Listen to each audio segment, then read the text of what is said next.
નમસ્કાર મિત્રો, મારું નામ છે સમીર ઠક્કર અને આપ સર્વનું સ્વાગત છે મારા વડોદરા, તમારા વડોદરા, આપ સર્વના વડોદરા, વડોદરાના સમાચાર, બરોડા ન્યૂઝમાં.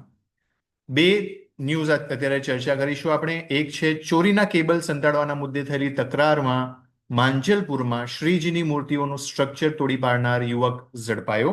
સો બેઝિકલી બે યુવક હતા, બંનેના નામ અહીંયા આપવામાં આવેલા છે. એક છે અક્ષય કુમાર ભાઈલાલભાઈ માળી અને બીજા છે ધવલ ગોવિંદભાઈ પાટણવાડિયા. સો આ બંને યુવકોએ મળીને માંજલપુરમાં શ્રીજીની મૂર્તિઓ જે તૈયાર થઈ રહી હતી તેને તોડી હતી અને આજે એ બંને જણા પકડાઈ ગયા. બંનેમાંથી એક પકડાયા છે, અક્ષયભાઈ ભાઈલાલભાઈ માળી એ પકડાયા છે. ધવલ ગોવિંદભાઈ પાટણવાડિયા હજુ નાસ્તા ફરે છે, એની શોધખોળ ચાલી રહી છે.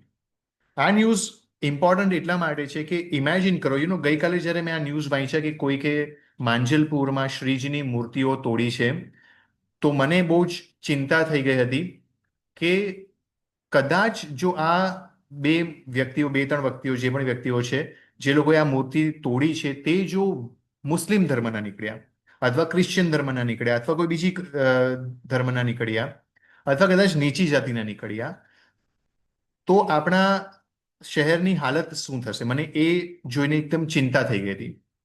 સારું થયું કે આ બે વ્યક્તિઓ, ઓફકોર્સ શ્રીજીની મૂર્તિ તોડી તે બિલકુલ સારું કામ નથી, એ ન જ થવું જોઈએ. અને આ બંને જે ગુનેગારો છે એ લોકો પર અગર ગુનો સાબિત થાય તો એ લોકોને સજા મળવી જોઈએ, આકરામાં આકરી સજા મળવી જોઈએ. પરંતુ એ બાબત સારી છે કે આ મૂર્તિઓ તોડનાર મુસ્લિમો ન હતા, હિન્દુ જ હતા. અને એના કારણે જ આપણો જે આક્રોશ છે, આપણો જે ગુસ્સો છે તે સીમિત છે કે હિન્દુએ જ મૂર્તિઓ તોડી છે ને, ચાલવા.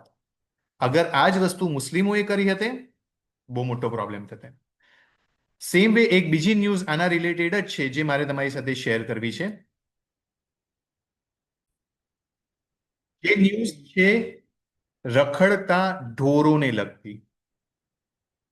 મેં ઘણી વખત આ નોટ કરું છું કે ન્યૂઝપેપરમાં, ચાહે ગુજરાત સમાચાર હોય કે સંદેશ હોય કે દિવ્ય ભાસ્કર હોય કે કોઈ પણ ન્યૂઝપેપર હોય, જ્યારે જ્યારે રખડતા ઢોરો શબ્દ યુઝ થાય ત્યારે એમના થ્રુ કોઈ અકસ્માત થયો હોય. સો આમાં ગઈકાલે એક અકસ્માત થયો છે, ગુરુવારના રોજ એક અકસ્માત થયો છે કે પાવાગઢ જતી સ્ટેટ ટ્રાન્સપોર્ટની બસના પેસેન્જરોનો બચાવ, ડ્રાઈવર સામે ગુનો નોંધાયો. બસ ડિવાઈડર પર ચડી ગઈ કારણ કે વચ્ચે એક ગાય આવી ગઈ.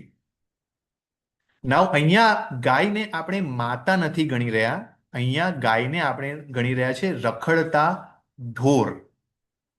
રખડતા ઢોરનો ઉપદ્રવ, રખડતા ઢોરોને કારણે અકસ્માત અવારનવાર બને છે, લોકોના જીવ જાય છે. પણ જ્યારે એ થાય જીવ જવાનું, ત્યારે એ ગાય આપણી માતા નહીં, ત્યારે એ રખડતા ઢોર. ઠીક છે? અને જ્યારે કોઈ મુસ્લિમ એ ગાયને, એ રખડતા ઢોરને કંઈ તકલીફ પહોંચાડે ત્યારે એ આપણી માતા થઈ જાય. સો અગેન આપણું જે ગાય પ્રત્યેનું આપણું વર્તન છે, જે રીતે આપણું શ્રીજીની મૂર્તિઓ પ્રત્યેનું વર્તન છે, તે ડિપેન્ડ કરે છે કે સામે છેડે કોણ છે. અગર ગાયથી અકસ્માત થાય તો એ આપણી માતાએ અકસ્માત કર્યો એવો નહીં, એ ન્યૂઝ બનશે રખડતા ઢોરથી અકસ્માત થયો. સેમ વે શ્રીજીની મૂર્તિઓ જો હિન્દુ વ્યક્તિ તોડી નાખે તો આક્રોશ નહીં, પણ જો મુસ્લિમ વ્યક્તિએ તોડી હોય તો મોટા મોટા આક્રોશ થશે.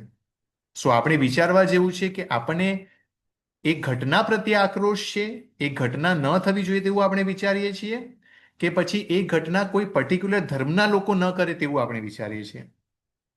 Thank you very much. હું છું સમીર ઠક્કર, આપ જોઈ રહ્યા છો બરોડા ન્યૂઝ.